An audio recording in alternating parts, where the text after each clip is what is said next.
আসসালামু আলাইকুম সাজাদ ফার্মে আপনাদের সবাইকে স্বাগতম। আশা করি সবাই ভালো আছেন। তো আজকে আপনাদের জন্য যে বিষয়টা নিয়ে আসছি সেটা হচ্ছে, আমি গতকালকে ফেসবুকে স্ক্রল করতে করতে দেখি এক ভাই তার পাখিগুলোর কোয়েল পাখিগুলোর প্যারালাইজড হয়েছে। তো সে পোস্ট দিছে, অনেকে অনেক ধরনের কমেন্ট করতেছে, এক এক ধরনের ওষুধ সাজেস্ট করছে, কেউ বলছে যে এখন বাঁচবে না। তো আসলে এই বিষয় নিয়ে আমার আগেও ভিডিও আছে, তারপর আমি ভাবলাম যে আরও ভালো করে সুন্দর করে আপনাদের জন্য একটি ভিডিও করি, যেহেতু সেই ভাইটা সমস্যার মধ্যে পড়ছে। তো এজন্য আপনাদের জন্য আমি একটা ভিডিও তৈরি করে দিচ্ছি। যে আপনারা ভিডিওতে যে পাখিগুলো দেখতে পাচ্ছেন যে কি অবস্থা, আপনারা যদি আমার আগের ভিডিওটি দেখে থাকেন বুঝতে পারবেন যে আমার পাখিগুলো এর থেকেও খারাপ অবস্থা ছিল, কিন্তু তারপরেও কিন্তু আমি সেই পাখিগুলোকে সুস্থ করে তুলেছিলাম। তো আমি যে ওষুধগুলো খাওয়াইছিলাম বা যেভাবে তাদের কেয়ার করেছিলাম, তো সেগুলো আমি সুন্দরভাবে আপনাদের সামনে উপস্থাপন করব ইনশাল্লাহ। তো চলুন শুরু করা যাক। তো পাখিগুলো আসলে প্যারালাইজড হওয়ার কারণ যেগুলো আছে সেগুলো নিয়ে প্রথমে কথা বলি। আমি প্রথমত আপনার প্যারালাইজড হয় অনেকে যারা ফ্লোরে মেঝেতে আমরা পালন করি লিটার পদ্ধতিতে, তো অনেক সময় দেখা যায় যে তাদের পায়ে কিন্তু গুটি গুটি হয়ে যায়। আসলে মল লেগে লেগে তারা কিন্তু ঠিকমতো হাঁটতে পারে না, চলাফেরা করতে পারে না। তো অনেক সময় যদি এটা আমরা ছাড়ায় না দিই, তো এখান থেকে কিন্তু অনেক ধরনের রোগ জীবাণু সৃষ্টি হতে পারে। অর্থাৎ আপনার এই গুটি গুটি হওয়ার কারণে কিন্তু তারা খুঁড়ায় খুঁড়ায় হাঁটতে পারে, অনেকটা প্যারালাইজডের মতো। আবার আপনার হচ্ছে অনেক সময় যদি ছাড়ায় দিই তো সেখান থেকে রক্তক্ষরণ হয়। তো এইগুলোর কারণে অনেক সময় প্যারালাইজড হয়ে যায়। তো এটা তো গেল বেসিক, আসলে একটা নর্মাল বিষয় এটা। আর মূলত প্যারালাইজড হয় অনেক সময় আপনার অসুস্থতার কারণে, আসলে অনেক সময় ঠান্ডা লাগার কারণে মূলত কোয়েল পাখির বেশিরভাগ সমস্যার সৃষ্টি হয়। আর এটা মূলত আপনার প্যারালাইজড হয়, এটা হচ্ছে আপনার ভিটামিন B1, B2, B6 এই ভিটামিনগুলোর অভাব হলে বা ঘাটতি দেখা দিলে তখন কিন্তু পাখিগুলো প্যারালাইজড হয়ে যায়। এজন্য আমরা কোয়েল পাখি পালন করি, তাদেরকে মাঝে মাঝেই এই থায়াবিন নামের যে ঔষধটা রয়েছে, থায়াবিন, এই ওষুধটা অবশ্যই আমরা মাঝে মাঝে তাদেরকে একটা কোর্স হিসেবে দিতে পারি। যেমন মাল্টিভিটামিন আছে, রেনা WS, এগুলোও আমরা দিব। নয়তো দেখা যাচ্ছে যে পাখিগুলো দুর্বল হয়ে পড়বে, ডিমের প্রোডাকশন ঠিকমতো দিবে না বা খাওয়ার তার মধ্যে কোনো আগ্রহ থাকবে না। তো অনেক ধরনের সমস্যা আমরা দেখতে পারি পাখিগুলোর মধ্যে।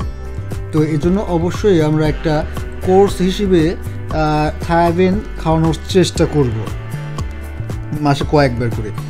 আর এর থেকে আরেকটা কথা হচ্ছে, আমরা পাখি যখন আক্রান্ত হয়ে যাচ্ছে তখন আমরা পাখিগুলোকে কিভাবে সুস্থ করে তুলব।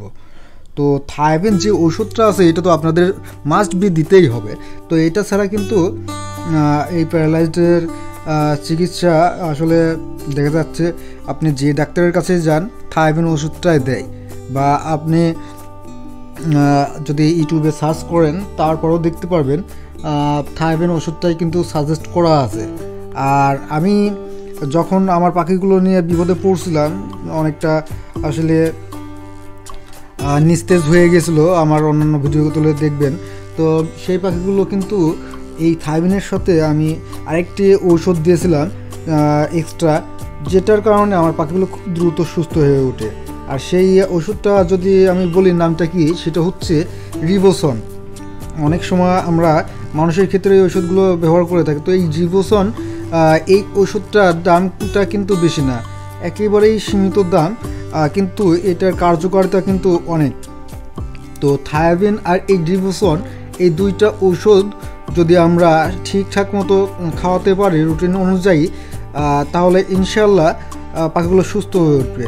আর অসুস্থ পাখির ক্ষেত্রে শুধু প্যারালাইজড না, যখন অসুস্থ হয়ে যায় তখন সবসময় আপনাদের খেয়াল রাখতে হবে পাখিগুলো যেন খাওয়া দাওয়া ঠিক থাকে। যদি তারা ঠিক মতো খেতে না পারে, অবশ্যই নিজেরা হ্যান্ড ফিডিং করবেন, নিজেরাই খাওয়ানোর চেষ্টা করবেন।